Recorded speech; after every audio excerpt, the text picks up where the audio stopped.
আমরা আদৌ 10টার মধ্যে বেরোতে পারবো কিনা এখনো কনফিউজড টোটালি। আমি চেষ্টা করতেছি সাজেকের কালীবাট পর্যন্ত দেখানোর জন্য। ওই দূরের পাহাড়গুলো যেগুলো দেখা যাচ্ছে আমাদের একটু পর সবগুলোতেই উঠতে হবে, সবগুলো থেকেই নামতে হবে। এখন পর্যন্ত সবচেয়ে বড় পাহাড় এটাই পাইছে এই রাস্তার মধ্যে।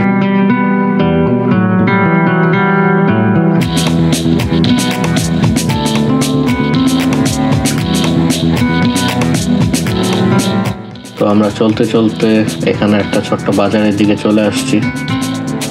এই যে সামনের বাসটা খুব সুন্দরভাবে একটা অ্যাক্সিডেন্ট করে এখন ঢাকা চিটাগাং হাইওয়ে হয়ে ঢাকার দিকে ঢুকতেছে খুব সম্ভবত।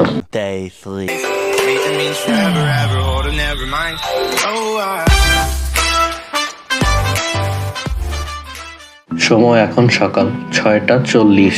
সকালে ঘুম থেকে ওঠার পর এইরকম একটা মেঘ বারান্দায়, ভয়ঙ্কর রকম সুন্দর। আর এই ট্যুরের মধ্যে বসে এই মেঘটা এনজয় করার অনুভূতি এটা ভাষায় প্রকাশ করার মতো না। তো আজকে আমরা ঢাকার উদ্দেশ্যে রওনা দিব। সাজেক থেকে স্কোয়াড ছাড়বে সকাল 10টার দিকে। 3.5 ঘন্টার মতো সময় আছে সবকিছু গুছায় বের হওয়ার জন্য। সময় যখন সকাল 8:10 তখন সাজেকে হচ্ছে ঝুম বৃষ্টি, আর এইরকম ভাবে মেঘে ঢেকে আছে পুরো সাজেক। আমরা আদৌ 10টার মধ্যে বেরোতে পারবো কিনা এখনো কনফিউজড টোটালি, কারণ এরকম বৃষ্টি থাকলে বাইক নিয়ে নামাটা আসলে রিস্ক হয়ে যাবে। সময় এখন 10টার আশেপাশে। খোঁজ নিয়ে জানতে পারলাম সাজেকের স্কোয়াড ছাড়বে 10:30টার দিকে। আর এখন হচ্ছে সাজেকের এই অবস্থা, সবাই মোটামুটি রেডি হচ্ছে বের হওয়ার জন্য। আর সাজেকের হচ্ছে এরকম একটা অবস্থা চলতেছে এখন।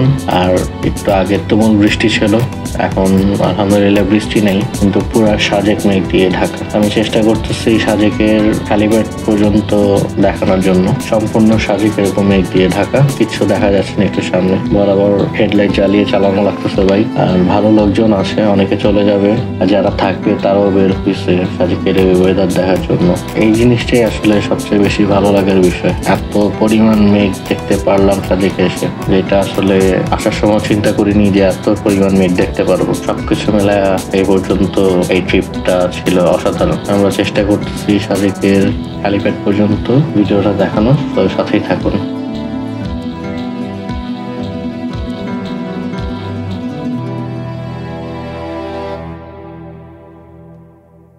আর এই সাজেক ভ্যালি সাজেক ইউনিয়ন পরিষদের কাসালং রেঞ্জের পাহাড়ের মাঝে অবস্থিত। আর সাজেক হচ্ছে বাঘাইছড়ি উপজেলার রাঙামাটি জেলার মধ্যে পড়ছে। আর সাজেক ভ্যালি ভূপৃষ্ঠ থেকে 450 মিটার বা 1480 ফিট উপরে অবস্থিত। আর এই সাজেক ভ্যালিকে বলা হয় queen of hills and roof of Rangamati. Sajek নদী থেকে এই জায়গার নাম হয়েছে সাজেক ভ্যালি। আর এই নদীটি প্রবাহিত হয়েছে কর্ণফুলী নদী থেকে। আর এই নদীর এক পাশে বাংলাদেশ অবস্থিত, অন্য পাশে ইন্ডিয়া অবস্থিত।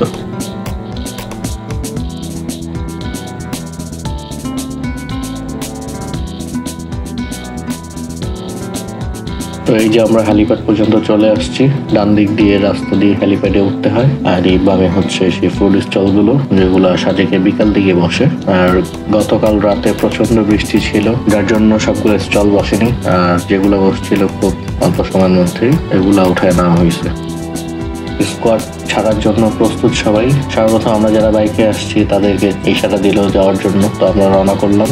এরপরে একে একে সিএনজি, চাঁদের গাড়ি, প্রাইভেট গাড়িগুলো ছাড়বে। ডান পাশের রিসোর্টটার ভিউটা ভালোই ছিল, কিন্তু এইবার ত্রিপুরা সাইড থেকে মিজোরাম সাইডের ভিউটা খুবই সুন্দর ছিল এবং মেঘের পরিমাণ অনেক বেশি ছিল। আমরা এই একটা ঢালের দিকে চলে আসছি।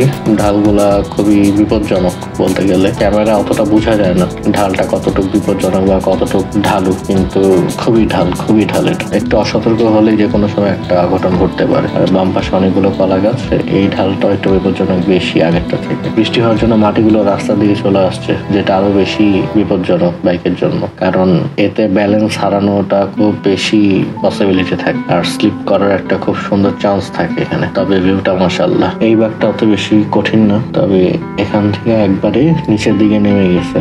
সামনের বাঘটা পর্যন্ত দেখাই যাচ্ছে কতটুকু কার্ভ এটা, মানে বলতে গেলে টোটালি ইউ শেপ করে একবার নিচে নেমে গেছে। এখান থেকে ওঠাটাও খুব বেশি রিস্কি, নামাটাও খুব বেশি রিস্কি।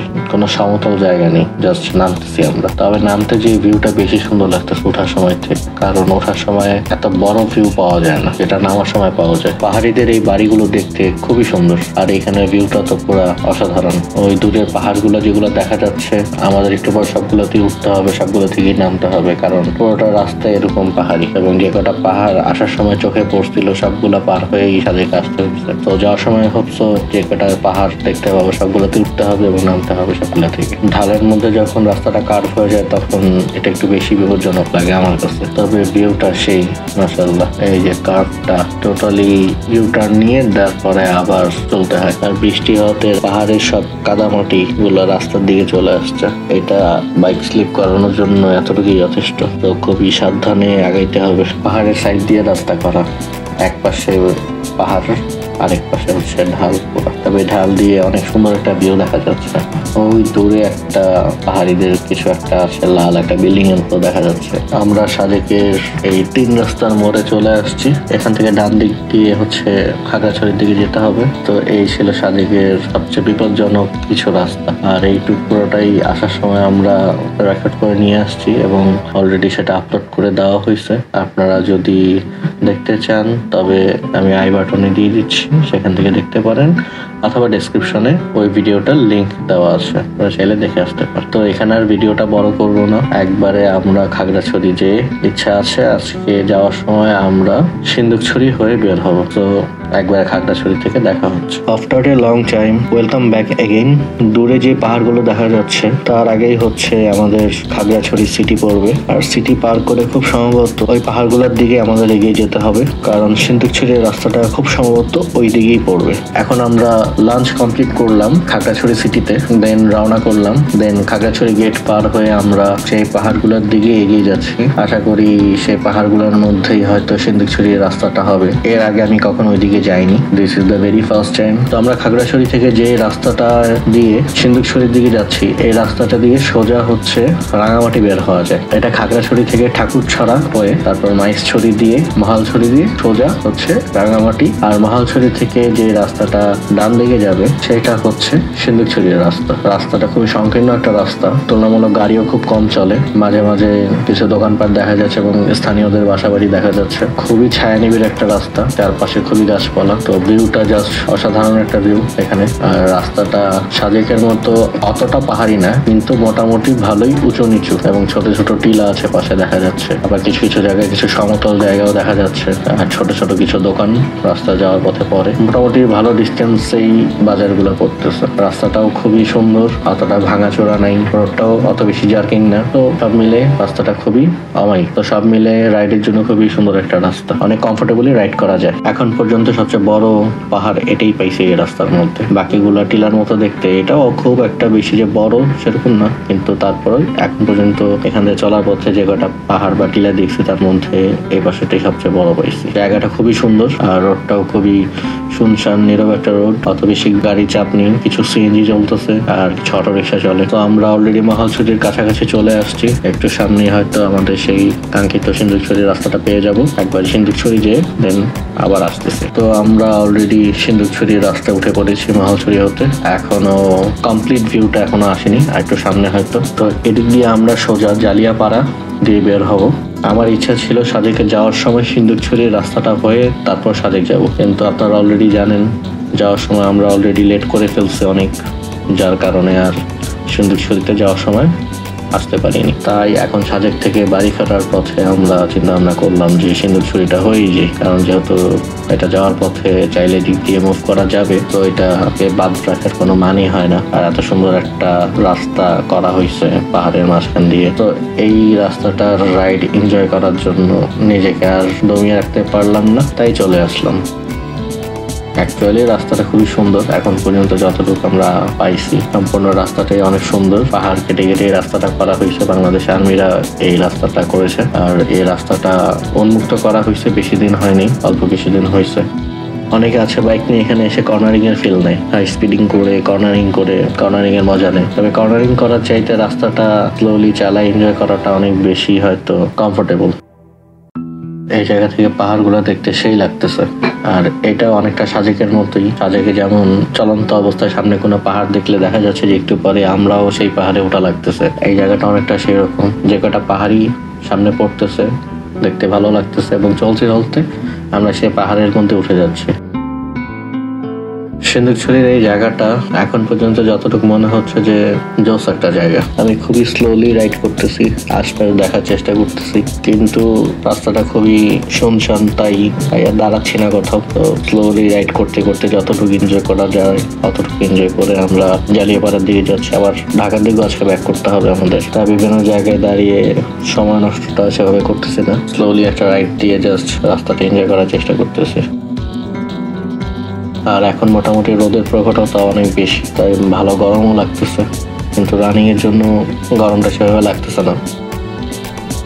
আর রাস্তাটা টোটালি পাহাড় কেটে করা হয়েছে এবং রাস্তাটা খুবই প্রশস্ত, জায়গা অপেক্ষা অনেক প্রশস্ত করা হয়েছে। আর রাইডটা খুবই এনজয়েবল। তবে সূর্যটা একটু ঝামেলা করতেছে, একবারে সামনে যখন পড়তেছে তখন খুবই চোখে লাগতেছে এটা। আর মাঝে মাঝে কিছু স্থানীয়দের ঘর বাড়ি দেখা যাচ্ছে, দোকানপাট আছে কিছু। এই যে এখানে পাহাড়গুলো দেখলে বোঝা যায় যে পাহাড়গুলো কেটে হচ্ছে এই রাস্তাগুলো বানানো হয়েছে। তো আমরা চলতে চলতে এখানে একটা ছোট্ট বাজারের দিকে চলে আসছি। তবে মজার বিষয় হলো এখানে ওরকম কোনো লোকাল ট্রান্সপোর্টেশন দেখলাম না, মানে ম্যাক্সিমামই হচ্ছে বাইক চলতেছে আর এরকম ট্রাক একটা দেখা যাচ্ছে যেগুলো মাল টাল টানতেছে। তবে সিন্দুকছড়ির এই রাস্তাটা ঘুরতে এসে যতটুকু উপলব্ধি করলাম যে এখানে লোকালরা চলাফেরাটা একটু কষ্টকর। লোকাল ট্রান্সপোর্টেশন অত বেশি দেখলাম না চলার পথে, ম্যাক্সিমামে বাইক চলতেছে এবং মোটামুটি সবাই একটু কর্নারিং এর মজা নিতে এদিকে আসে। আর রাস্তাটা খুবই সুন্দর, ডে লং এর জন্য মোটামুটি ভালোই, চাইলে আপনারাও আসতে পারেন, কিন্তু অবশ্যই একটু সাবধানে কর্নারিং করতে হবে, কারণ এক পাশে ঢাল আর এক পাশে পাহাড় এরকম রাস্তাটা। তবে খুবই কমফোর্টেবল ভাবে তৈরি করা হয়েছে রাস্তাটা। যে আমরা এখন একটা লোকালয়ের দিকে চলে আসছি, এখানে হয়তো এখান থেকে যে চান্দাগিরি ভাড়া করে হয়তো এখান থেকে ঘোরা যায়, I am not sure about that. আর এখানে মোটামুটি বাজার টাইপের একটা জায়গা। আর এখানে যারা আসবেন তারা অবশ্যই চেষ্টা করবেন গাড়ি নিয়ে আসতে বা বাইক নিয়ে আসতে, কারণ লোকাল ট্রান্সপোর্টেশন অতটা অ্যাভেলেবেল দেখলাম না, বা একটু খোঁজখবর নিয়ে আসতে হবে। এখন আমরা মোটামুটি সমতলের দিকে চলে আসছি। সিন্দুকছড়ি পাহাড়ি এলাকাটা পিছনে আমরা কভার করে চলে আসছি সামনের দিকে। খুব শীঘ্রই আমরা জালিয়াপাড়া দিয়ে বের হয়ে যাব। আর খাওয়া দাওয়ার বিষয় যেটা বলবো, অন রোডে খুঁটিনাটি দোকান আছে যেখানে হয়তো খুচরা খাবার বলতে চা বিস্কিট বা এই টাইপের শুকনো খাবারগুলো পাওয়া যাবে, কিন্তু ওরকম ভালো কোনো খাবারের দোকান নেই ভিতরে, মানে পুরো রোডে। তো সেক্ষেত্রে হয়তো জালিয়াপাড়াতে খাওয়া দাওয়া শেষে তারপর আসতে হবে, বা মহালছড়ি দিয়ে গেলে হয়তো খাবারের দোকান পাওয়া যাবে, কিন্তু এই রোডের মধ্যে এরকম কোনো ভালো খাবারের দোকান চোখে পড়েনি আমার। আর যারা সাজেকের দিকে যাবেন নিজেদের ভেহিকল নিয়ে, তারা চাইলে যাওয়ার সময় বা আসার সময় সিন্দুকছড়ি হয়ে আসতে পারেন। এতে কিছুটা ঘোরা হবে, কিন্তু সাথে অনেক সুন্দর একটা ভিউ দেখতে পারবেন এবং সুন্দর একটা রাস্তা এনজয় করতে পারবেন। সো আমরা অলরেডি সিন্দুকছড়ি থেকে জালিয়াপাড়া হয়ে বারোয়ের হাটের দিকে রওনা করেছি। তো আমার এখন টার্গেট একটাই, আগে বারোয়ের হাটে ওঠা, তারপর ঢাকা চিটাগাং হাইওয়ে দিয়ে বাসার দিকে মুভ করা, কজ অনেক বেশি টায়ার্ড লাগতেছে। এই যে সামনের বাসটা খুব সুন্দরভাবে একটা অ্যাক্সিডেন্ট করে এখন ঢাকা চিটাগাং হাইওয়ে হয়ে ঢাকার দিকে ঢুকতেছে খুব সম্ভবত। এই যে এটাকে নিতে এসে আরেকটা গাড়ি ক্যারি করে, কি অবস্থা। সো আমরা এখন ঢাকা চিটাগাং হাইওয়েতে উঠে পড়ছি, অলরেডি অনেকটু পথ আগে চলে আসছি, কুমিল্লার মধ্যে চলে আসছি।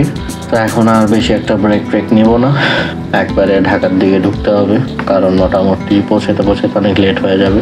তো এই যে আমরা এখন হানি ফ্লাইওভার থেকে নামতেছি। এই যে এখন আমরা আমাদের পরিচিত শহরে চলে আসছি, এটা হচ্ছে ঢাকা সায়েন্স ল্যাব মোড়। তো এই ছিল আমাদের সাজেক ট্রিপ। আজকে হচ্ছে সাজেক থেকে ফিরলাম সিন্দুকছড়ি, যেয়ে সিন্দুকছড়ি ঘুরে তারপর এখন বাসার দিকে মুভ করতেছি। তো সবাই ভালো থাকবেন, সুস্থ থাকবেন, আর অবশ্যই সাপোর্ট করবেন। আসসালামু আলাইকুম।